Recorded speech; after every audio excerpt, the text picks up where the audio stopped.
Okay guys, so nagbalik na naman, no.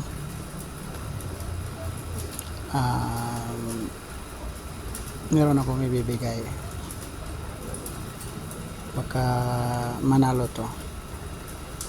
Isang team, no? Ano ngayon,